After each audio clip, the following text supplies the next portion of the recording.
Alright, so I don't like being on camera, so I'm gonna give you Ginny to look at while I talk. I have a few things to say regarding app games. Number one, I am so incredibly tired of idle games. I loathe them. Because, see, you're not actually accomplishing anything with an idle game. It doesn't give you that lovely reward feeling that a Skinner's Box concept game gives you. And all in all, I find most of the themes very tedious and boring, and the hero theme is extremely repetitious. Number two, merge games, such as Merge Magic. While the concept is in fact quite cute, and I do enjoy the game to a certain point, the fact that specific abilities, specific items are locked behind paywalls, and accruing gems, the special currency, is exceedingly difficult, time-consuming, and downright frustrating and annoying. I've decided I no longer like merge games because they're the epitome of what free-to-play space has become. A space for people who are whales. A space for people who have excess money to just drop on a moment's notice on games. Number three. Where have all the stories gone? When the App Store first opened, the majority of games were themed on stories or games that had already come out for console systems. I miss story-based games. They are few and far between, and when I do find them, the stories are so lax that a 5-year-old could have done better. And while I do understand that mechanics, graphics, and sound come first, and that stories are usually slapped on last minute after the entire thing is completed, please, for the love of all that is holy, write stories that you can base your mechanics on, not mechanics that you slap a story into. When you build a game based around story rather than a game built around graphics or mechanics, it is going to be so much more engaging for the player. Number three. Oh, God, I don't even remember what number I'm on. I'm so annoyed and frustrated. The next one.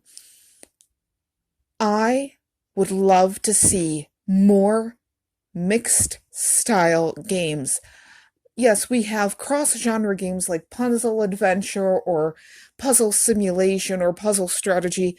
Give me something that is not only action, adventure, and puzzle, but also has moments of casualness, moments of peace and respite, something that tones it down a bit and makes it just a little bit less high octane. Give me something where I've got boards, where I solve different types of puzzles, whether it's Match 3 or Sudoku, or something like the old Collapse or Chuzzle games, or word puzzles, like anagrams or something. Interspersed with, like, a little rest area where my person recharges their board stamina and I can decorate a little garden or something. There are so many things that you could do with so little space. And for the life of me, I can't understand why so many games are pushing 3D graphics. I'm so tired with 3D graphics. Not to mention that I'm ever so slightly made motion sick by most of them because your graphics are so high-end and meticulous that I eventually just can't look at them anymore. Oh my God. Take a moment, step back, do some pixel games, please, for the love of all that's holy. Just calm down. We do not need full orchestra games, you can go back to 8-bit graphics and sound for a while, or even just 16 or 32-bit.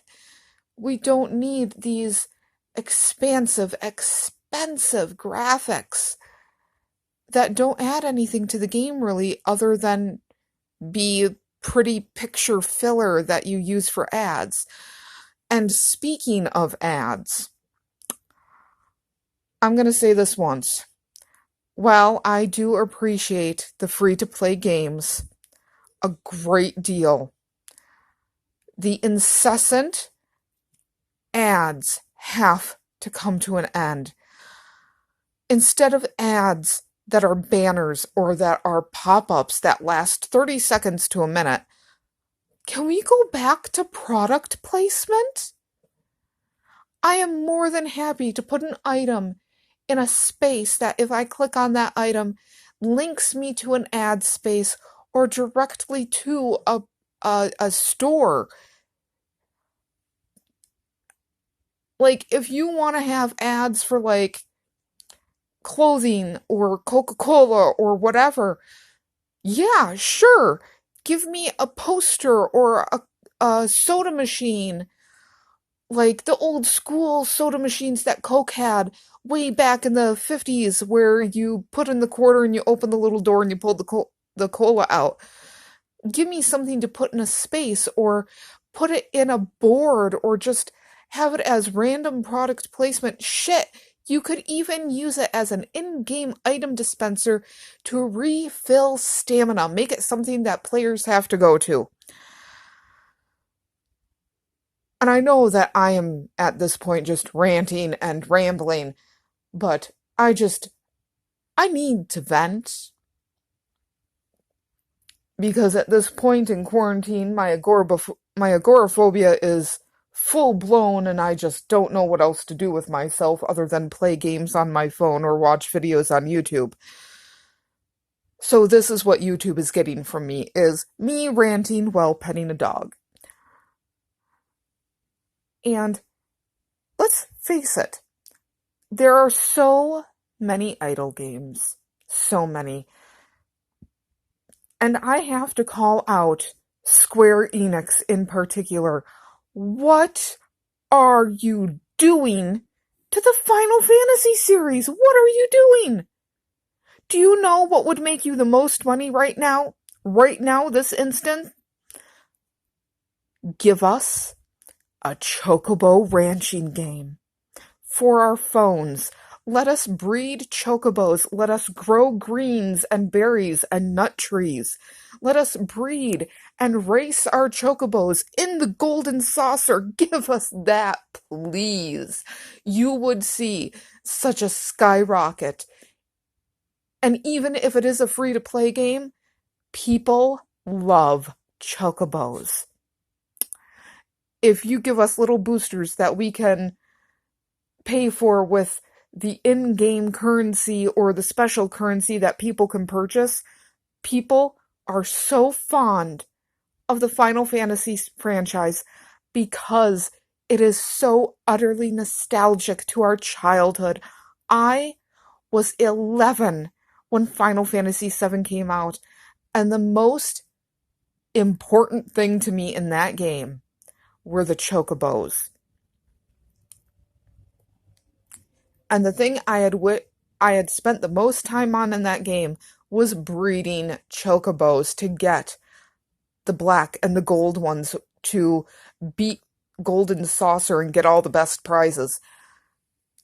And if you gave a chocobo ranching game, any kind of chocobo game, where it's just very casual and cool and calm and very sort of, I don't know how else to put it, like Harvest Moon-ish,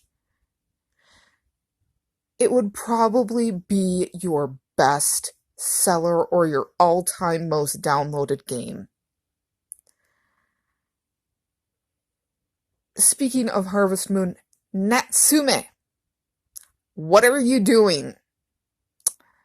And I believe you also made not only Harvest Moon, but also Rune Factory and Innocent Life.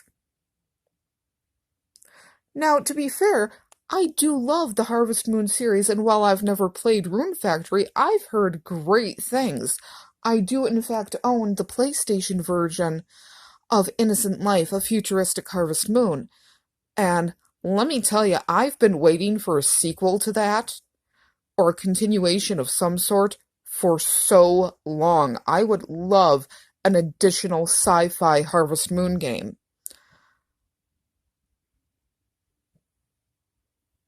And I also have to bring up a game which you guys considered a flop, and that's Witch's Wish. Witch's Wish, well, it was, I'm not going to say poorly written, I'm going to say poorly planned. Because it should not have had chapters, it should have just been an open world experience with story. Now, if you were to redo Witch's Wish, blah, and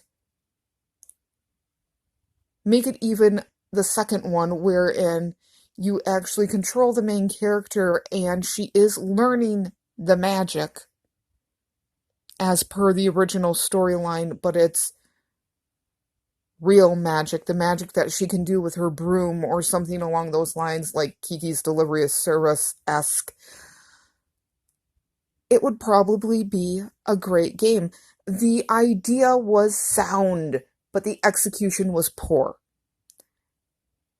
And I don't mean to rag on the game because I own the game. It's an adorable game. I loved the graphics. The graphics were cute. They were adorable. There was more you could have done with it. I beat the game in like 2 hours. There was so much more you could have done with it. You could have had a leveling system for your little witch, or her spells, or something along that line. And while I do understand that it was a game meant for story, not a game meant for gameplay, or mechanics in general, I would like to see that revisited. Now, I can't remember who made this game, but it's called Shepherd's Crossing. And it was made after Harvest Moon, but before Stardew Valley, and it is a PlayStation 2 game, as is Innocent Life. I really enjoyed that game. Little disappointed that you couldn't go into the town, or that the building grid was on the diagonal. Please never ever put your building grids on diagonals, please, especially when there is no camera rotation. It is so incredibly frustrating. I would have liked to see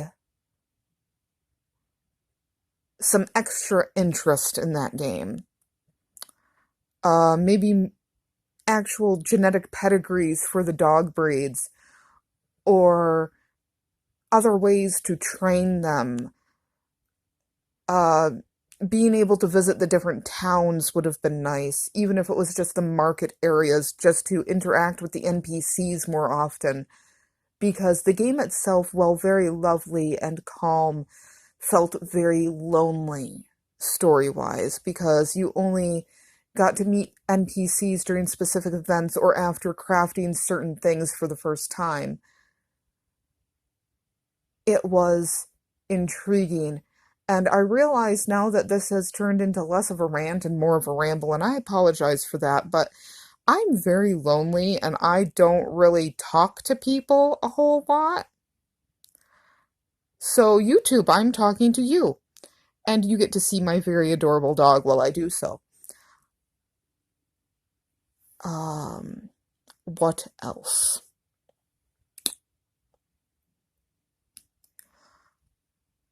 Oh, to whosoever owns the rights to the Midway Games franchises now,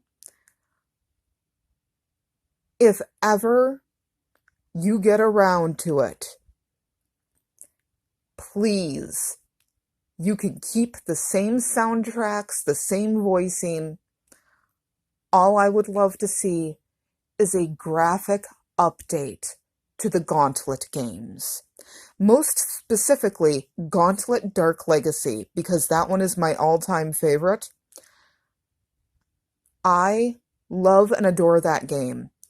And if you ever get around to doing a graphic update for it, I would also like to recommend that you add some more colors and make the clothing colors and the character skin colors separate to allow for a little bit of customization.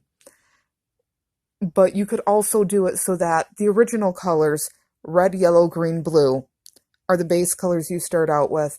And then each time you unlock one of the special character class races, you could have it also unlock an additional color, which means you would be able to add 8 colors into the game.